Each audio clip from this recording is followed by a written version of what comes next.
So today's session is really just to give you some background. It's really an introductory session. That's the first in a range of information sessions that we as a division will offer to our research community this year.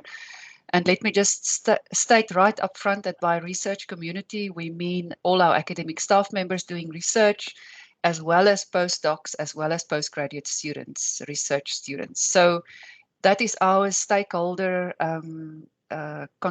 constituencies. We serve our academic staff cohort as well as postdocs, as well as postgraduate students. So all of you are welcome to visit us. We are back in the office. You can always come and see us in person. We are situated, if you haven't been with us, if you may be new to the university, we're situated in the Krutua building on the second level, just above the entrance of the international office in Victoria Street. So please do make in-person appointments and let's catch up with each other in person again. As a division, we are really keen to kick off this year in full speed and support and facilitate your research. This is what we are here for. That's why we get up in the morning and come to the office and do our job.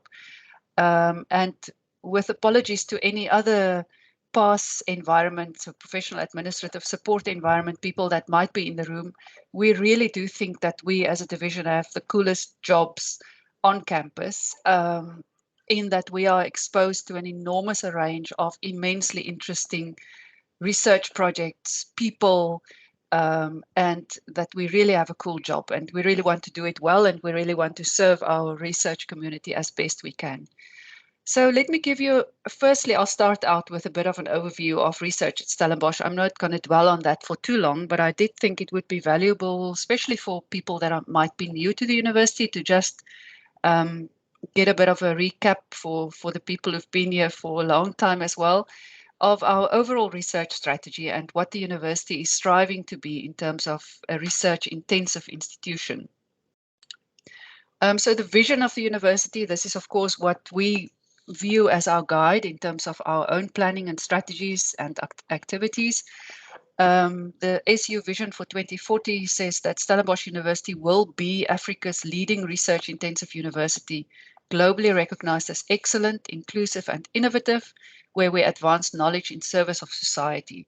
So that's the university vision, and that's therefore also the vision that we strive to support as a research support division. We have 6 core strategic themes. Of course, the one that we mostly look at and that we mostly try to align our strategies with would be the one that says research for impact, number 5. But of course, in serving and supporting our postgraduate student cohort, we also contribute to the transformative student experience. We deal with many, many partnerships in terms of research funding and research partnerships and collaboration. So in that, we also strongly support the purposeful partnerships and inclusive networks core strategic theme. And then, of course, we know that when our researchers do well, we will have a thriving Stellenbosch University, and Stellenbosch University will be when our researchers receive good support and employer of choice. So I think we really contribute to all of those strategic themes as a division. But the one referring to research for impact is, of course, our main focus.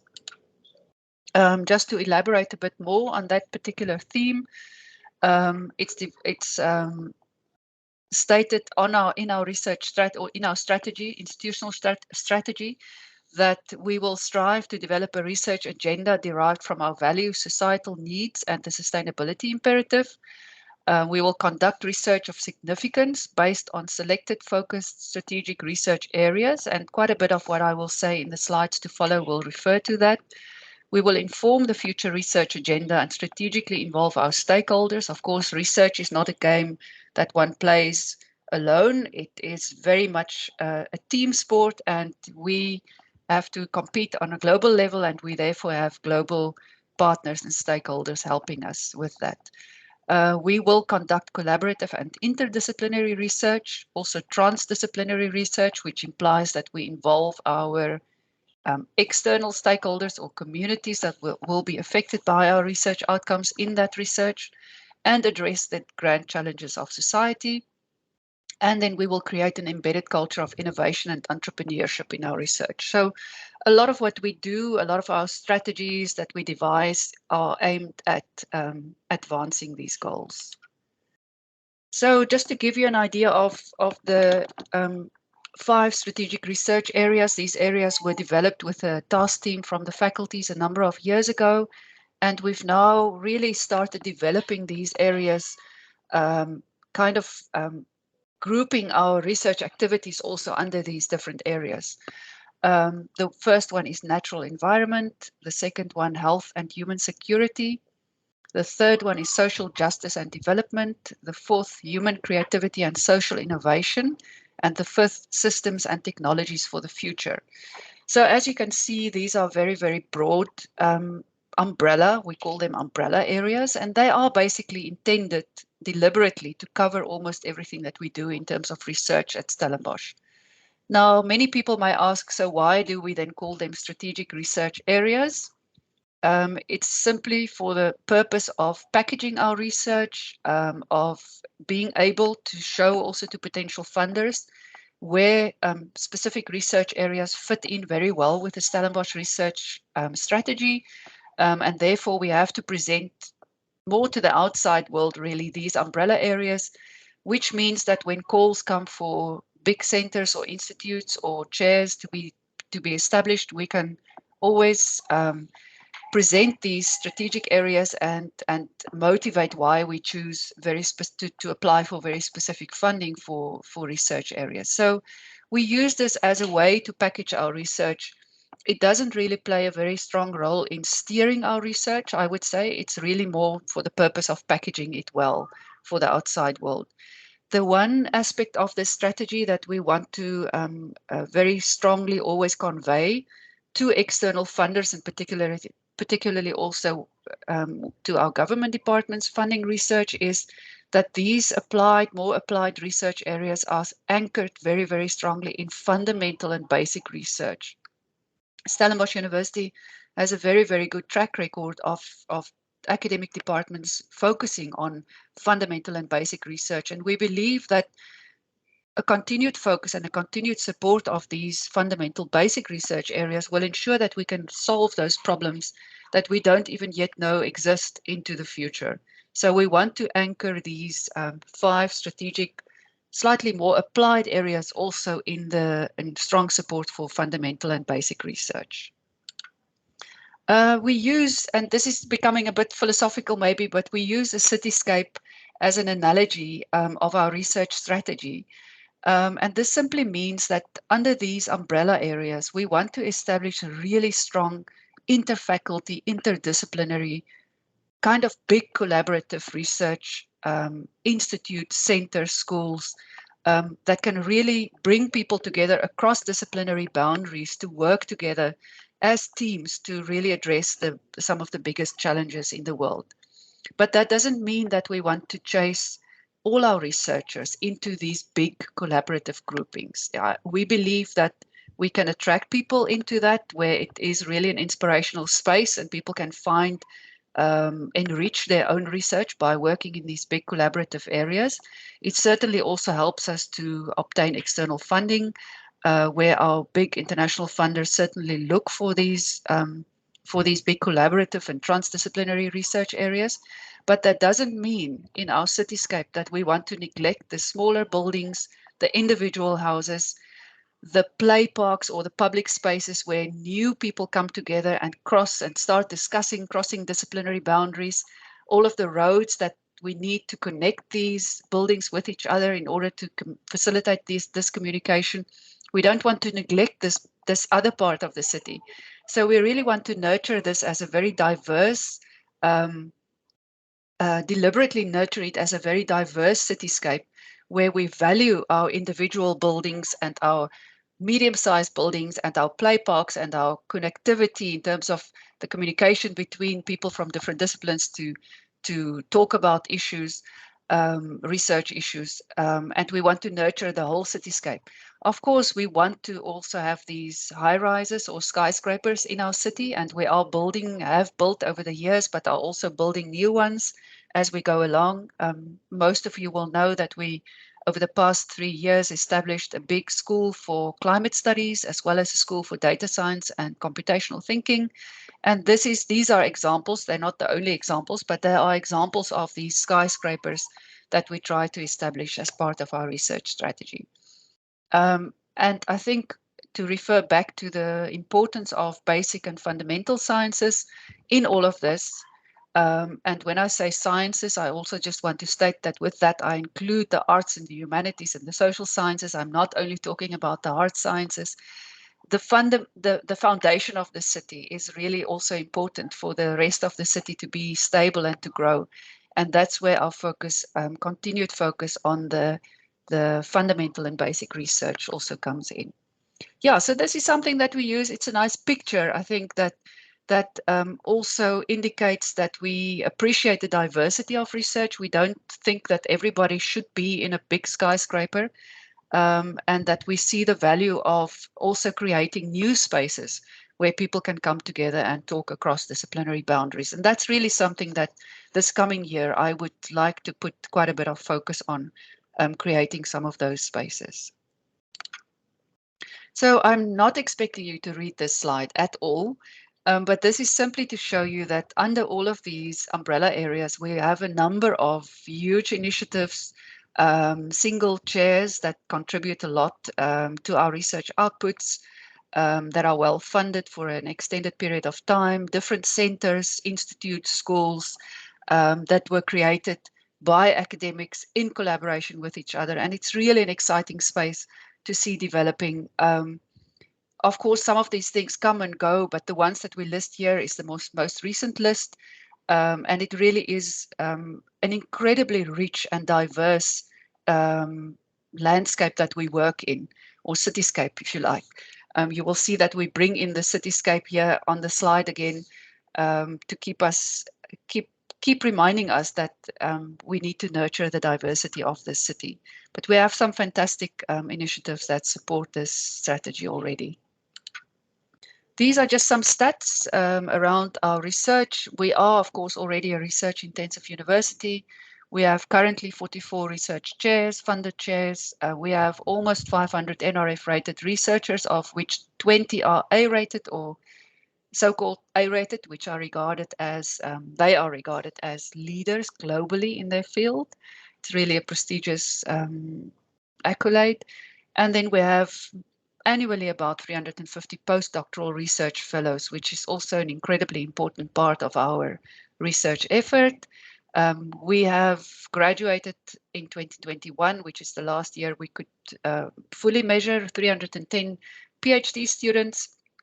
And we currently have almost 5,000 master's students enrolled. That was in 2022, and about 1,600 PhD students. So around about a third of our total student cohort falls in the postgraduate category, of course. Numerous partnerships internationally, but also on the continent. And then there is some information on innovation and rankings and contracts that you can look at your own pace. Okay. Can everybody still see my slides? I just had to press another button here quickly, but You're all fine. still looking okay? All right. Yes. So let me delve into our role.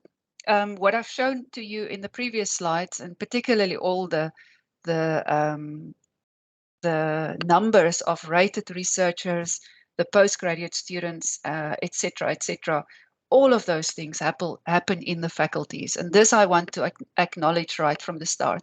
What we do as a division is simply supporting this effort, the tremendous effort, and the results that we see from that happens in the classroom, in the faculty, in the laboratories, in your offices where you do research.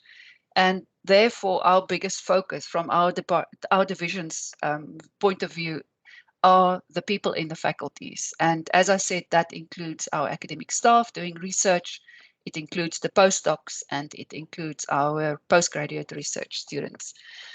So the division is really the one kind of one-stop shop, if you like, where people come if they need advice on their research. This is not to say that we will always have all the answers, because we work in a big machine, and I will show you some of a glimpse of that machine in one of the later slides. But as a division, we will always try our best to at least point you in the right direction if we cannot directly assist you. So we are responsible for the advancement, facilitation, and support of research at Stellenbosch University, and we're responsible for creating an enabling environment. And whenever I say this, I'm very aware of people who have to go through difficult processes sometimes, contracts, and the whole process around that to put a research contract through the whole process and manage it carefully is sometimes difficult for people. I also know that people sometimes find it very cumbersome and difficult to apply for research ethics approvals. But believe me, we do all of these things to also protect the ecosystem that you do your research in.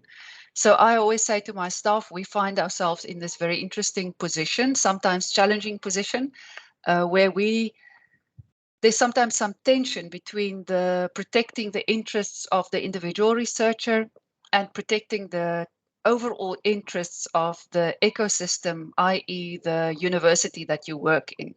So you will understand that we also work in a increasingly complex legislative, global legislative environment in doing our research. So what we try to do from our division side is always to advance the interests of the individual whilst protecting the interest of the institution, because this is really a non-negotiable. You cannot do your work as a researcher without the institution, and similarly, the institution cannot do its research without you as an individual. We try to find the balance between those things, which does mean that we sometimes irritate the individuals, but we try to also help you, explain to you why we do certain things in certain ways, and hopefully by that we can have a smooth working relationship with you as individuals.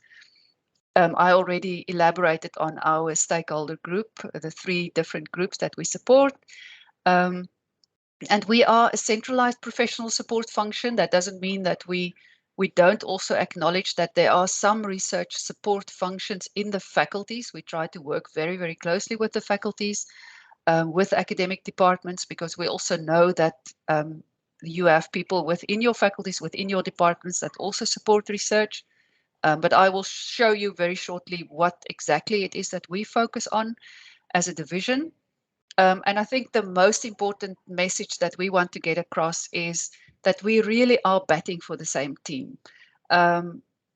We have, of course, traditionally, I think the past divisions and particularly perhaps research offices in other institutions very often has the problem of the us and them kind of notion, us, the support staff versus them as the academics, or the other way around if you're an academic looking this way. But I honestly can say that over the years at Stellenbosch University, we work so closely with people in the faculties, and we really, really try to facilitate and support research. And for that reason, we've built up an incredible relationship with our faculties, and we want to continue that, and we want to grow that, and we want you to know that we bat for your team. Even if we sometimes have to force you to jump over a certain hurdle in terms of your research, there will always be good reason for that, and we really are batting for the same team. So this is a summary of all our responsibility areas. So we deal with research funding, research grants at an institutional level, at a national level, as well as in international level. So this is the one thing, if you start thinking about applying for research funding, please speak to us as early as possible in that process. We're also responsible for managing all research and research-related contracts. That can be contracts with industry partners, any external research-related collaborations with external parties that require a contract, whether there is funding flowing or not. There are often reasons other than just funding for contracts to be in place, like non-disclosure agreements, etc. So we deal with all of those contracts, and the contracts office is in my division. There is also another entity in the university where contracts, but those are only commercial contracts are handled, and that is in the legal services department.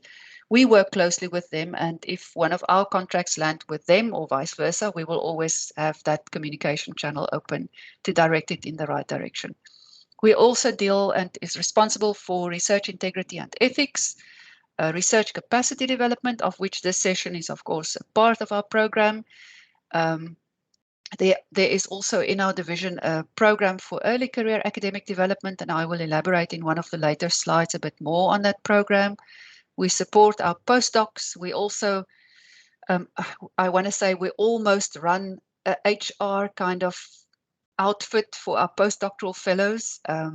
Those of you who are postdocs will know certainly, but others maybe as well, that we are not allowed to put our postdocs on our payroll, but we have a dedicated postdoctoral office that have to deal with the payment of postdoctoral fellows, the management of fellowships, the application for new fellowships, the data and record keeping on postdoctoral fellows, the kind of HR type of support that they may need, and also the capacity development. Sorry, somebody's microphone is not switched off. Can you just mute yourself, please? Thank you. Okay, then postgraduate students and bursaries, that's also part of our responsibility. We are then also responsible for research-related information and data, including the publication of our annual research report, and I'll show you some pictures of that and where to find it on our website at the end of my presentation. We also count the publication outputs of the university to report them to the Department of Higher Education and Training. That, of course, is a very important component of our budget because we earn subsidy for that for those outputs, which then flows directly into the university's overall budget. We are also responsible for research-related institutional statistics for the visibility of our research, to nominate you for awards and prizes, etc., etc. I will show you shortly who are the staff members responsible for those different aspects. Then we have a number of policies that we are responsible for, also highlighted later on in the presentation. On the legislative environment to ensure that we formulate and implement and look after and review those policies. And then we also support a number of research-related Senate committees. Okay, so as a division, we have our own key objectives and values that we strive to adhere to. I always say to my staff, one of the biggest tasks that we have as research managers and administrators is to keep an eye on the external environment and any opportunities to support our research that may arise in the external environment, and to bring that together with our internal needs in terms of research. So we do really have to play that middle person in terms of identifying opportunities out there, bringing the needs of our researchers to those opportunities and linking up the two, and hopefully ensuring that we are successful in bringing in significant funding to support your research and other resources that you may need. We are really trying to be proactive and strategic in terms of our development of research capacity and resources. We, from time to time, place a lot of focus on looking at large equipment, state-of-the-art equipment, when there are funding opportunities to do that. We also support the Central Analytical Facility. That's a virtual entity for the support of expensive research equipment.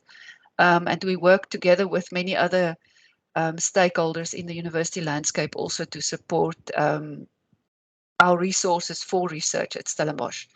Developing capacity in our research community and specifically assisting our early career researchers is a big focus. And that's also what these information sessions, but also particularly our capacity development program is focused on. And then promoting Stellenbosch University as a leading research intensive university.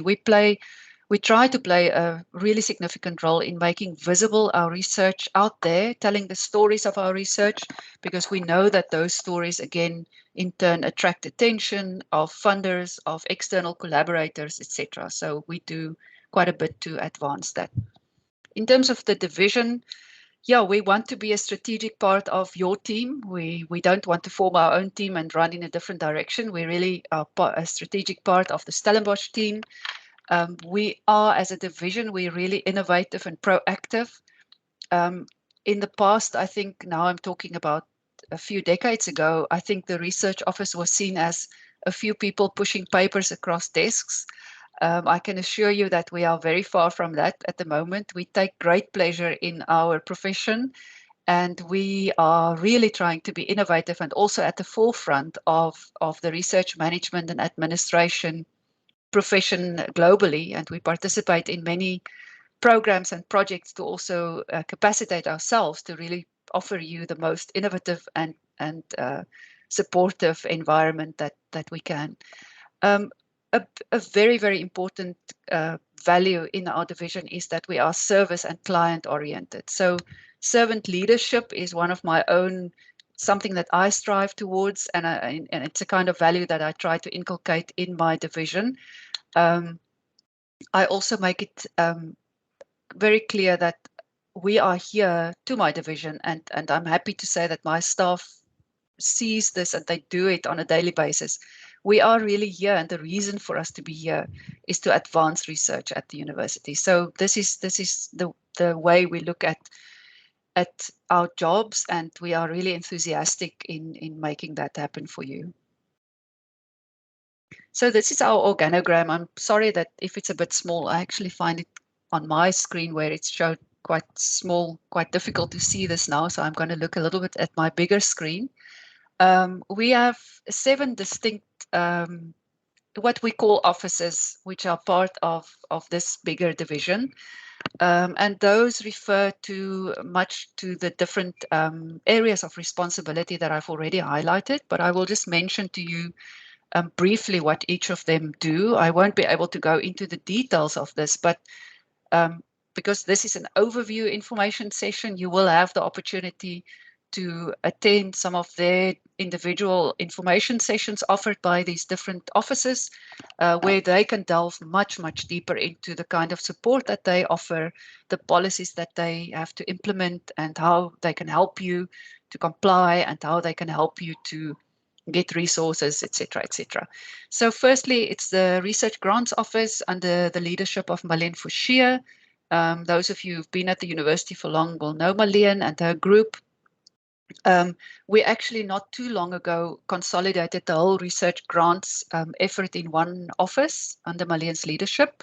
So Marlene now and her team now deals with institutional grants. Those would be the subcommittee A, B, and C grants that come through those, the grants that are allocated through those subcommittees, and any other institutional grants, as well as national grants, which would mostly be the NRF grants, but also other entities like the MRC, CANSA, etc.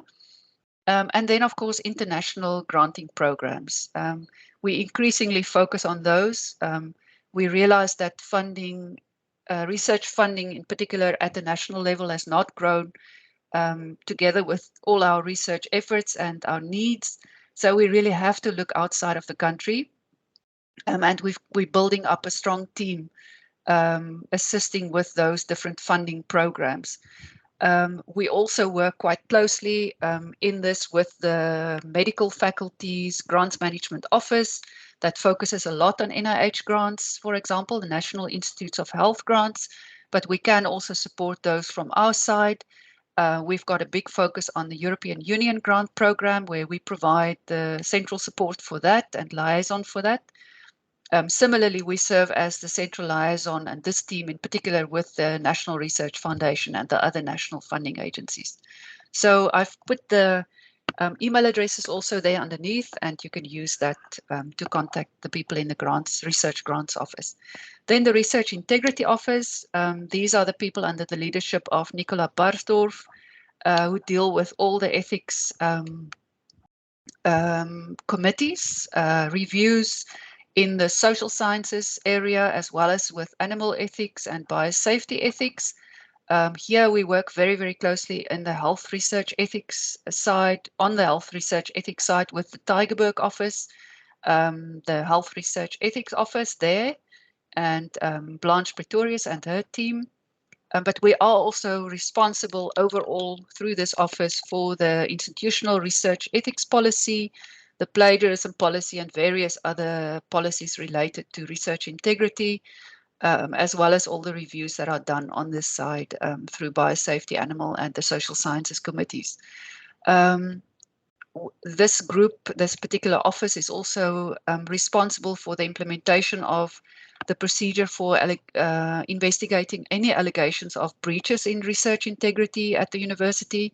So they are the contact office for this particular matter. If there are any allegations, we would very thoroughly go through a set procedure of investigating those. Then thirdly, the group of Marijke Hunter-Husselman, who's on this call, they arranged this particular information session. Marijke's team is responsible for research information and strategic initiatives. And under her team is Dalian and Felicia and Whitney, who you would have met not only through this invitation, but also now involved in the output audit, the publication output audit. Whitney has recently joined that group. So they have to count all the outputs of the university and report them to the DHET for subsidy purposes. Those now also, of course, include things like creative outputs and innovation outputs, as well as publications in the form of articles, books, and conference proceedings. Then we also deal in this office with all the NRF ratings. Asima Ghafoor would be the main person dealing with that at the moment, together with some other people that will help her from time to time. We work with systems, Marijke's group work with systems that we use in our division, like the ethics system, the research output system, and other systems. And the capacity development program as a whole is also managed in Marijke's environment. And then Marijke does a huge amount in terms of visibility of research at Stellenbosch University, and I will show you later on in one of my last slides some of the latest publications in that regard. Then the fourth office is the Research Contracts Office under the leadership of Cornelia Malherbe. They deal with all research and research-related contracts. So if you have a contract in hand, be it a grants contract, agreement with industry, any kind of agreement, please speak to Cornelia and her team as early as possible in that process. I've indicated there the names of her team. The top four at least are legal advisors. And then we have Marilyn, Aslam, and Jason, who helps with administrative matters. And then we have Suzette, Audrey, and Chantal, as well as Kevin, who works with financial issues. They are project accountants. So they will help also in terms of budgeting the correct way, ensuring that you include the indirect cost recovery in your budgets and VAT and all of those things. So they are really the people to talk to regarding budgets, contracts, etc. Of course, this is generally on the post-award side of things, and Marlene and her team will also be able to help with budgeting on the pre-award side. And generally, we don't work in silos. These two groups interact very, very frequently to ensure that on the pre-award side, we budget correctly so that when the contract comes, the budget is already correct on the post-award side. Then the postdoc office, that's Palesa Mutapu is the director there, and she leads a rather small team that has to support a number of around 350 postdocs every year. We are expanding that team also because the growth of postdoc numbers at Stellenbosch University is a huge strategic imperative for the university. So we really want to grow that team. But Palesa is heading up that team at the moment and that office, and they provide all the support for postdocs. Then the postgraduate office, really two components there. The postgraduate office under the overall leadership of Dorothy Stevens. She and the team listed there below her name are responsible for the capacity development program for postgraduate students, also for postgraduate application verifications through Josephine, and Cindy de Donker used to be there, but Cindy has now left us and we are currently replacing her there. So Dorothy and her team look at processes, policies, applications capacity development. And then under the leadership of Nugent Lewis, we have the Postgraduate Funding Office, who deals with all the bursaries, bursaries from the institutional sources, but also from donors and from the National Research Foundation and other national funders. So all postgraduate bursary issues can Nugent and his team will be able to advise on that. So that's the division. And I would really like to invite you, if you are not sure of who to contact, if you have any question, that you can always email me. It's obviously best if you go directly to the right place, but from my side, I will really also try to direct the query immediately in the right direction if there's any uncertainty on your side. As I said before, I think it's very important to state that as a division, we are just one cog in a very big machine, and we try to resolve and solve all research-related matters, but the reality is that we simply do not have control over all matters. What we can undertake is that we will always try to facilitate that process and to point you in the right direction. So you will see here that we have touching points and overlaps with almost every other support division in the university. Our biggest collaborators, I'll say, as I said before, are the academic faculties. I should add to that the two new schools, which are now kind of situated at the same level as faculty. So I should change that. It should be 10 academic faculties and the two schools that we work extremely closely with. The more we understand what's happening in your environment, the more our capability and capacity of linking you up with the potential external sources and opportunities improve. So I really want to invite you to get to know us personally, and that we can get to know you personally so that we can support you as best we can. We work, as I said before already, also very, very closely with other faculty-based research and postgraduate support people or structures.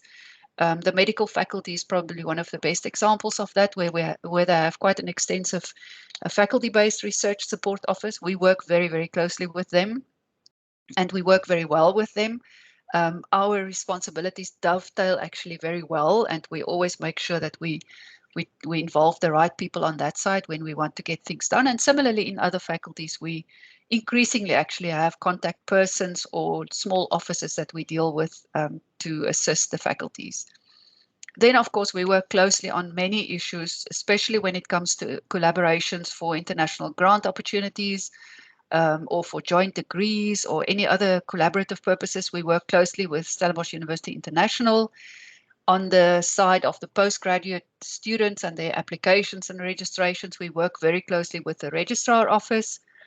We work very closely with the Learning and Teaching Enhancement Division, also on the Early Career Academic Development Program and on other things. Information governance, that support division is also, again, working very closely with us, because when people apply for ethics approval, for doing research on our students or staff, there is, for example, a parallel process of institutional permission that is required, and that's managed by information governance. And of course, they manage a lot of the stats and the data that we produce and that we curate, and that they then put in dashboards and things for the faculties. So we work closely with them. With the development and alumni relations, we work closely on trying to find new funding for research chairs, for centers, for postgraduate bursaries, etc. Of course, we have to work very, very closely with finance, IT, and legal services, social impact transformation, corporate communication, library, Innovus. To Innovus, we literally hand over the baton when a research project becomes a product or a new technology. We hand over the baton, so they do the technology transfer side of things. So we are really just one cog in a very, very big and complicated machine. But rest assured that we will always try to make you feel as little pain as you possibly can in trying to navigate this complicated machine, in that we would be happy to facilitate your problem, and trying to also work very closely with our sister support divisions to solve those issues. I wanted to say something very specific and a bit more detailed about the Early Career Academic Development Program, because I realized that many of the people on this call might be early career academics or people new in the system. So this is exclusively at this particular point in time, because of the funders' stipulations, it's exclusively for staff that are permanently appointed in academic positions, not in other support divisions. So the so-called C1 or academic staff members. And we have criteria that we apply to this program. For example, we are looking for staff members not yet appointed at associate professor or professor level.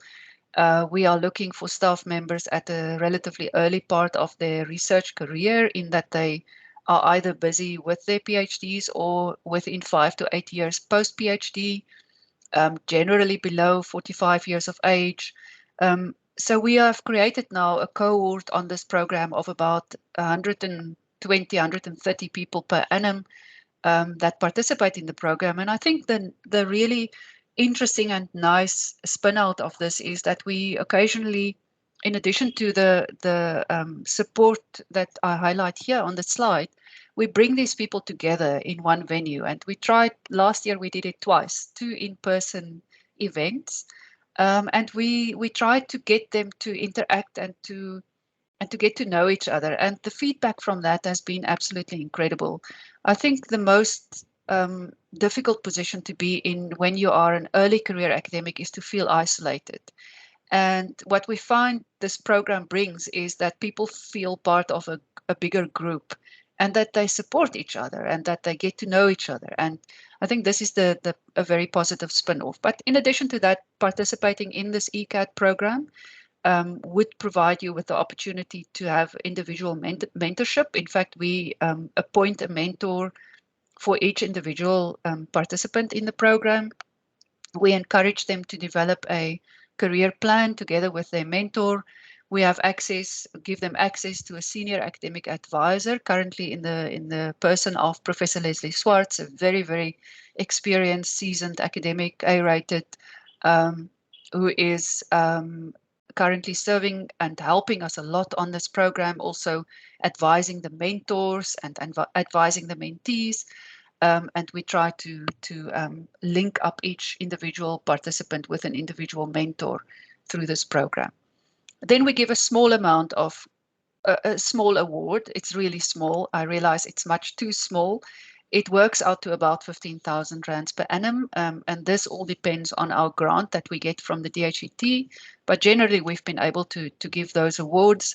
It really is for the ECAD participant to use for anything that promotes the academic career. So this could be a co-funding to attend a conference. It could be to buy a laptop. It could be to buy a book or a piece of software or anything that will advance your research or your teaching and learning role. Then we provide through the program also sponsorship for individual skills development opportunities that are chosen by the early career academics themselves. For example, the African Doctoral Academy offer courses in research methodology, postgraduate supervision, all of those kind of things. Sometimes people come to us and say, there's a course offered by University of Pretoria and I want to attend it. And generally, or conference attendance, for example, and generally we manage to give some co-funding, at least if we can't fund the whole thing. And then we also develop some generic training workshops or training or skills development workshops for groups of early career academics. And as I said, we include in that also these events where we try to bring the whole group together. Normally we ask a very inspirational kind of person to come and talk to the early career academics. Last year we had at the second event, at least, we had Carlos Ibanez, who was a Nobel Prize committee member from Sweden, and he was here at STIAS, and we got him to give an incredibly inspirational talk, presentation to our early career academics. And we follow that up with a nice social event, like a cocktail event, so that people can have the opportunity to get to know each other. We've also used this grant to provide improved capacity development support for our postdoctoral fellows. So a part of this we allocate to the postdoctoral office, and they've been able to put in place some workshops and capacity development initiatives with that. Okay, so just a quick overview of some of our resources that we offer on our website. I must say also that our website is undergoing a revamp. We will improve and update, and as it goes, you know, these things get out of date quite quickly, but most of what you will see on our website is up to date, but we are in keeping up constant efforts to improve and update them, the information on there. So that is our website address that you see there. It's a screenshot showing you the different categories of searches that you can do. It tells you a little bit about the team. It will give you photos of all the staff as well as what they do. It will show you a list of all our policies and guidelines, for example, that we have in the division, and it will make it easier for you if you're looking for a specific policy, you can find it there. We will highlight some funding opportunities, although you will see that we will also very, very frequently advertise funding opportunities through our listserv, our distribution list, which would have been the one through which you got this invitation. And then we also, you can read the Research at Stellenbosch University reports on the website if you like. There's some wonderful research and inspiring research stories there. And then the second part, the bottom part of that screen, is there's some stats and facts. There's also a list of our capacity workshops and seminars if you want to look at the dates. You can look at our research-related publications there, brochures and pamphlets that we create. You can get information on ethics clearance, postgraduate studies, and there's also a URL for the Postdoc Society. The knowledge directory is also an important one where we list our expertise. We are in the process of updating this particular platform, but this is a place where you can also put in some keywords. If you look for example, a researcher in climate studies, you can type that in there and it will bring up the name and the contact, the possibility to contact such a researcher if you're looking for collaborators. And this is also open to the external stakeholders. So the media, for example, if they look for specific expertise or people to comment, they can contact or they can find them through the knowledge directory. We are currently, I should say, implementing a system which will much more automatically update your CV details and your publications and your expertise to this platform, and that we hope will be much more efficient than the one we currently have.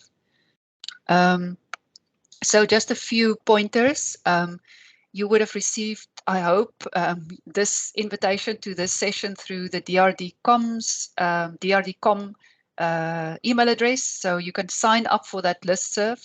You can also unsubscribe to the listserv. Not that I would like to encourage you to do so, but some people do get quite upset about the inbox and the frequency of mails.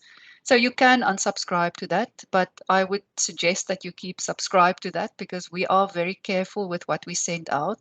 We cannot always target each and every call, as you can imagine. We work in an increasingly interdisciplinary and transdisciplinary world. So we can't assume that when we get a call for health that it won't be applicable to people in the social sciences faculty, for example, or in the economics and management sciences faculty where people work on health economics. So we do try to spread the news as far and as wide as we can, because we do believe that especially when it comes to funding opportunities, capacity development opportunities, or any opportunity to obtain research resources, we would rather make sure that you get that information. We subscribe to an international funding database called Open for Research, and I've given you the URL there through which you can register, and you can also contact Lazelle Senecal, who is looking after this website or this database rather, and who can give you full information on how you can best use it, so that you can put in keywords so that you only get alerts for opportunities directly relevant to you. I already mentioned that we list our policies and we have copies of the policies on our website. So have a look at those. We have our information sessions and skills development workshop program this year. I already mentioned the ECAT program.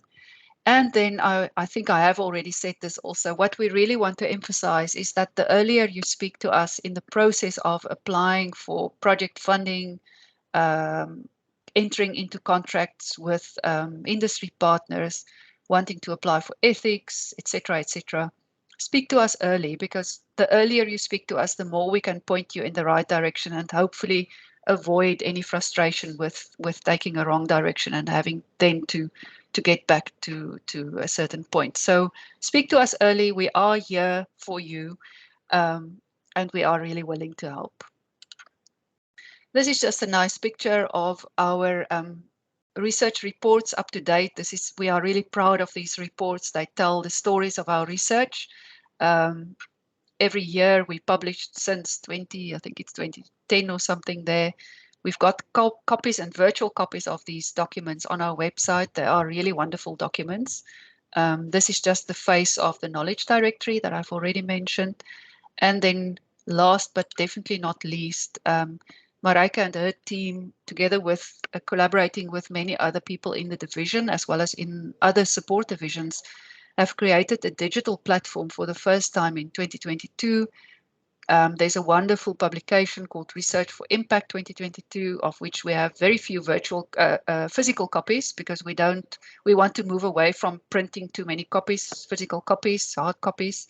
But they've created this enormously important digital platform, which is keeping up with the latest. There you will see the stories of our research in moving images, video clips. Really a wonderful resource that you should also use when you speak to external stakeholders, to make them aware of all the great research that's happening at Stellenbosch University. And please refer people to this. It really is a showcasing of our research, which is incredibly important for us, that people see and know what we do. We do not want to be an ivory tower. We really want to make people aware of the opportunities to also work with us, be it community members, industries, anybody that can bring us some research needs that we can help them with, and where we can promote our efforts in terms of doing research in service of society, and also to help us to obtain those important grants and other resources that we need to make sure that our research thrive. That's all from my side. We do have a few minutes for questions and comments. I saw in the chat box that people like the analogy. Great, I'm happy with that. I'm happy with that. If you understand our cityscape analogy, Marijke has already advised that Fadwa is your contact person for the ECAT program. Yeah, I think we've answered those questions. Are there any other questions from the audience? You please feel free to put up your hand or to just speak up. Deborah, please go ahead. Yes, Dr. Theron, thank you so much for your presentation. It was very informative. Just a real quick question from my side as a early career researcher navigating this space. Who would be the best contact person for questions regarding intellectual property? That would be the contracts office. So we have legal advisors in the contracts office that have vast knowledge on intellectual property and the management thereof. Because in each of the contracts, we also have to look after those clauses. So you can feel free to contact Cornelia Malherbe as a start, and she will refer you to the correct legal advisor who can work with you. Fantastic. Is that okay? Super helpful. Thank you, ma'am. All right. I see that the question from Dr. Saruchera. Let me just quickly look at your question. So second career academics, I imagine you mean somebody who's not been in academia all the time. Our cutoff is not that young, Dr. Saruchera. It's 45, but I do realize that in many cases when people enter academia that they might exceed that age. Please speak to us, because we do make exceptions, particularly based on people who might have spent time outside of academia and came back into academia. So please speak to me directly on your eligibility or potential eligibility to participate in the ECAT program. I think that's in answer to your first question. How do new staff get registered with the DRD mailing list? So we ask the HR division every year to send us a list of new staff members that we want to put, that we all put on our mailing list. But please also feel free to send me directly any contact details. I will send it straight through to Marijke's group, who manages that mailing list, and will ask them to add you to the mailing list or any names and contact details to the mailing list. We really want people to have access to this mailing list. And yeah, so if there are new staff members, please alert us, although we also do try to get that information from the HR department. Does your office support researchers with publication fees for first-time researchers who want to publish? Yeah, we don't have a dedicated budget, I'm afraid, for publication fees. I would suggest that you speak firstly to your faculty. Faculties do have different resources that they allocate to this and different rules. So that is a challenge, I think, that people experience, especially with the increase in costs of open access publication. We consistently tried since last year to get some budget allocated towards specifically open access publication fees. And so watch this space. I'm hoping that we will be able to have good news around that this year. But for a start, I think your departmental chair as well as your faculty dean will be your first port of call for publishing fees. Does your office survey postdoc fellows and staff? The postdoc office definitely deals with new postdocs as well as do an exit interview with postdocs. So yeah, we do put in an effort to get that information and to also, create opportunities for our postdocs that they can convey some of those challenges to us. The postdoc office is really an open space also for postdocs to come in to see the postdoc office staff and to convey challenges. And I know that they do exit interviews with postdocs when they leave the university as well. We're very aware of the challenges that people experience.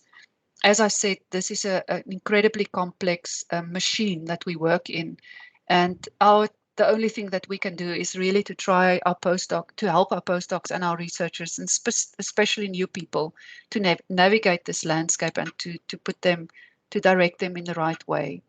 Dr. Sarachera, I hope that answered your questions. Would be very happy for you to contact me by email as well if you have more questions. I see that there were some people that are thanking us and that are leaving. Okay, what is the relation between DRD contract officers and endeavours? So there is a stage in this whole intellectual property management process where we hand over the process to endeavours. So on our side, when it's a research or research-related contract, we will look at the intellectual property clause. If we have questions about potential technology transfer issues, we work very, very closely with endeavours in resolving those. But generally, when IP becomes a disclosure, so before it becomes a patent, it becomes a disclosure, endeavours will handle those disclosures, and it will handle patents, and it will handle the whole technology transfer process. So, Ms. Keiler, I hope that answers your question. Let me quickly. Thank you very much. Okay, great. Let me quickly see. The university also has some limited agreements with some publication houses. That's true. The library is a very, very important resource in terms of those special arrangements. Maybe Dr. Sarachera, I can also point you in the direction of my colleague, Ms. Ellen Tice at the library to ask about those publication houses that provide some discount. So the library is, of course, our kind of sister division that also reports to the DVC Research, Innovation and Postgraduate Studies. So yes, thank you for that, Dr. Sari van Geysen. Okay, and another thank you. The slides, I'm happy to share the slides, Marijke. We can send out the slides as they are to everybody. Okay, I think that brings us to the end of the hour. So if there are any other questions popping up in your minds, please, you know where to find us. You've got on the slides, you've got all of our email contact addresses. We are here for you, and thank you very much for listening. And well, we look forward to a great year ahead in terms of research at Stellenbosch University. Thank you very much.